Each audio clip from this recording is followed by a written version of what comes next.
ಸ್ವಾರಸ್ಯ ಮಾಧ್ಯಮ ಪ್ರಸ್ತುತಪಡಿಸಿರುವ ಈ ಬಾರಿಯ ಕನ್ನಡ ವೈಭವ 69ನೇ ಕನ್ನಡ ರಾಜ್ಯೋತ್ಸವ.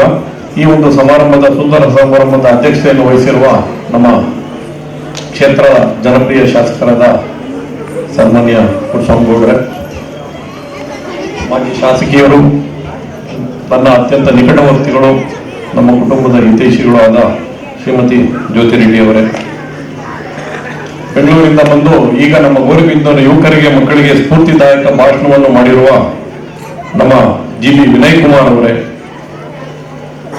ಮತ್ತೆ ನಮ್ಮ ತಾಲೂಕಿನ ದಂಡಾಧಿಕಾರಿಗಳಾದ ಮಹೇಶ್ ಕತ್ರಿ ಅವರೇ, ಮತ್ತೆ ಗೀತಾ ಮೇಡಮ್ ಅವರೇ, ಮತ್ತೆ ನಮ್ಮ ನಗರಸಭಾ ಅಧ್ಯಕ್ಷರಾದ ಲಕ್ಷ್ಮೀನಾರಾಯಣ ಅವರೇ, ಕನ್ನಡ ಸಾಹಿತ್ಯ ಪರಿಷತ್ನ ಅಧ್ಯಕ್ಷರಾದ ಜನಾರ್ದನ್ ಅವರೇ, ಎಲ್ಲ ಕನ್ನಡ ವೇದಿಕೆಯ ತಾಲೂಕಿನ ಮುಖಂಡರೇ ಮತ್ತು ನೆರೆದಿರುವ ಸಭಿಕರೇ, ಇವತ್ತು ನಾವು ಗೌರಿಬಿದನೂರಿಗೆ ಬಂದಾಗಲಾಯಿತು, ಕನ್ನಡ ಚಟುವಟಿಕೆಗಳು ಯಾರೇ ಮಾಡ್ಕೊಂಡು ಬಂದಿರಲಿ ಅದರಲ್ಲಿ ನಾವು ಪಕ್ಷಭೇದ ಮರೆತು ಎಲ್ಲರೂ ಸಡಗರ ಸಂಭ್ರಮದಿಂದ ಈ ಒಂದು ಕನ್ನಡ ರಾಜ್ಯೋತ್ಸವವನ್ನು ಆಚರಿಸ್ಕೊಂಡು ಬರ್ತಿರೋದು ನಿಮ್ಗೆಲ್ರಿಗೂ ತಿಳಿದೇ ಇದೆ.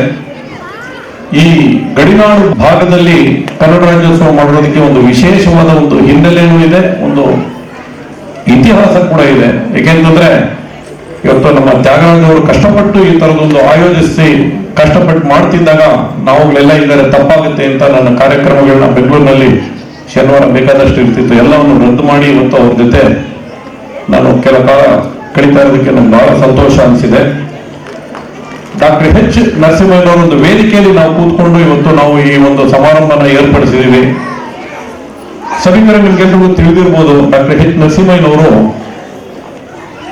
ನಮ್ಮ ಹೊಸೂರು ಗ್ರಾಮದವರೇ ಆಗಿದ್ದಾಗ ನಾನು ಚಿಕ್ಕ ವಯಸ್ಸಿನಿಂದ ನಾವು ಆಲ್ಮೋಸ್ಟ್ ಹುಟ್ಟಿದಾಗಲಿಂದ ಅವ್ರ ಜೊತೆ ನೋಡಿದ್ದೀವಿ. ಅವ್ರ ನಿಕಟವರ್ತಿಗಳು ಅಂತ ಖಂಡಿತವಾಗಿ ಹೇಳ್ಬೋದು ನಮ್ಮ ಕುಟುಂಬ. ಅವರು ಅಭಿವೃದ್ಧಿ ಪ್ರಾಧಿಕಾರದ ಅಧ್ಯಕ್ಷರು ಕೂಡ ಆಗಿದ್ರು. ಅದಾದ ನಂತರ ಈ ಪ್ರಾಥಮಿಕ ಭಾಷೆನ ಮಕ್ಕಳಲ್ಲಿ ಅದನ್ನ ಮಾಧ್ಯಮವಾಗಿ ಮಾಡಬೇಕು ಅಂತ ಬಹಳ ಅವಾಗ ಕರ್ನಾಟಕ ಸರ್ಕಾರವನ್ನು ಒತ್ತಾಯಿಸಿದ್ರು, ಬಹಳವಾಗಿ ಪ್ರತಿಪಾದಿಸ್ತಿದ್ರು. ಅದೇ ಶಾಲೆಯಲ್ಲಿ ಓದಿರೋ ನಾವು 10ನೇ ತರಗತಿವರೆಗೂ ಕನ್ನಡ ಮಾಧ್ಯಮದಲ್ಲೇ ಓದಿದ್ದು. ನಾವು ಕನ್ನಡ ಮಾಧ್ಯಮದಲ್ಲೇ ಓದ್ವಿ. ಆಮೇಲೆ ನ್ಯಾಷನಲ್ ಕಾಲೇಜ್ ಬಸವನಗುಡಿಗೆ ಹೋದ್ವಿ, MBBS ಮುಗಿಸ್ದೆ, MS ಮುಗಿಸ್ದೆ. ಇದೇ ಊರಿಗೆ ಬಂದು 30 ವರ್ಷ ಪ್ರಾಕ್ಟೀಸ್ ಮಾಡಿದೆ. ಎಲ್ಲದನ್ನು ಯಶಸ್ವಿಯಾಗೇ ಮಾಡಿದ್ವಿ. ನಮ್ದು ಬ್ಯಾಕ್ಗ್ರೌಂಡ್ ಕನ್ನಡ ಮಾಧ್ಯಮದ ಬ್ಯಾಕ್ಗ್ರೌಂಡ್. ನಾವೇನು ಹುಟ್ಟಿದಾಗಲಿಂದ ಯಾವತ್ತೂ ಆಂಗ್ಲ ಮಾಧ್ಯಮ ನೋಡ್ಲಿಲ್ಲ, ಯಾವ ಕಾನ್ವೆಂಟ್ ನೋಡ್ಲಿಲ್ಲ. ಆದರೂ ಈಗ ಅಂತಾರಾಷ್ಟ್ರೀಯ ಮಟ್ಟದಲ್ಲಿ ಒಂದು ಸಂವಹನ ಮಾಡ್ಲಿಕ್ಕಾಗ್ಲಿ, ಈಗ ಒಂದು ಹೆಚ್ಚುತ್ತಿರುವ ITBT ಕ್ಷೇತ್ರಗಳಲ್ಲಿ ಮುನ್ನಡೆಯಬೇಕಾದ್ರೆ ಇಂಗ್ಲಿಷ್ ಅವಶ್ಯಕತೆ ಇದೆ ಅನ್ನೋ ಒಂದು ಕಾರಣಕ್ಕೆ ಕನ್ನಡ ಶಾಲೆಗಳು ತುಂಬಾ ಸೊರಗ್ತಾ ಇದೆ. ವಿನಯ್ ಕುಮಾರ್ ಅವರು ಖಂಡಿತವಾಗ ಮಾತು ಹೇಳಿದ್ದಾರೆ. ಆ ಒಂದು ಕಾಳಜಿ ನನಗೂ ಇತ್ತು. ಸರ್ಕಾರ ಈಗ ಎಷ್ಟೋ ಶಾಲೆಗಳನ್ನ ಮುಚ್ಚೋ ಒಂದು ದುಸ್ಥಿತಿಗೆ ಬಂದಿದೆ. ಕೆಲವು ಒಂದೆರಡು ನಮ್ಮ ವಿದ್ಯಾರ್ಥಿಗಳಿರುವಂತಹ ಶಾಲೆಗಳು ಮುಚ್ಚುವ ಒಂದು ಸ್ಥಿತಿಗೆ ಬಂದಿರೋದ್ರಿಂದ ಇವತ್ತು ಯಲಹಂಕದಲ್ಲಿ ನಾನು ಓಡಾಡ್ತಿರ್ತೀನಿ, ಅಲ್ಲಿ ನನ್ನ ಆಸ್ಪತ್ರೆ ಇದೆ. ಅಲ್ಲಿ ನಾನು ನೋಡಿದ್ದು ಒಂದು ಏನು ಅಂತಂದ್ರೆ, ಸರ್ಕಾರಿ ಶಾಲೆಗಳನ್ನ ಈ ಎಷ್ಟೋ ಒಂದು CSR ಕಾರ್ಪೊರೇಟ್ ಸೋಷಿಯಲ್ ರೆಸ್ಪಾನ್ಸಿಬಿಲಿಟಿ ಅಡಿಯಲ್ಲಿ ದೊಡ್ಡ ದೊಡ್ಡ ಕಂಪನಿಗಳು ದತ್ತು ತಗೊಂಡು ಅದನ್ನೊಂದು 5 ಸ್ಟಾರ್ ಸ್ಕೂಲ್ಗಳ ತರ ಮಾಡಿ ಇಟ್ಟಿದ್ದಾರೆ. ಇವತ್ತು ಕಾನ್ವೆಂಟ್ ಹೋಗ್ತಿರೋ ಮಕ್ಕಳುಗಳು ಖುಷಿಯಾಗಿ ಇವತ್ತು ಅಂತ ಶಾಲೆಗೆ ಬರ್ತಾ ಇದ್ದಾರೆ, ಅಲ್ಲಿ ಕನ್ನಡ ಕಲಿತಾ ಇದ್ದಾರೆ. ಮತ್ತೆ ಎಲ್ಲ ಬೇರೆ ಒಂದು ಸಾಮಾಜಿಕ ಇದರಲ್ಲಿ ಅವರು ಸರಿಸಮನಾಗಿ ಹೆಜ್ಜೆ ಹಾಕ್ತಿದ್ದಾರೆ ಬೇರೆ ಶಾಲೆ ಮಕ್ಕಳೊಂದಿಗೆ. ಆ ತರದೊಂದು ಪ್ರಯತ್ನ ಇವತ್ತು ನಾವೆಲ್ಲ ಸಂಘಟಿತರಾಗಿ ಗೌರಿಬಿದನೂರಲ್ಲಿ ಮಾಡಬೇಕಾಗಿದೆ.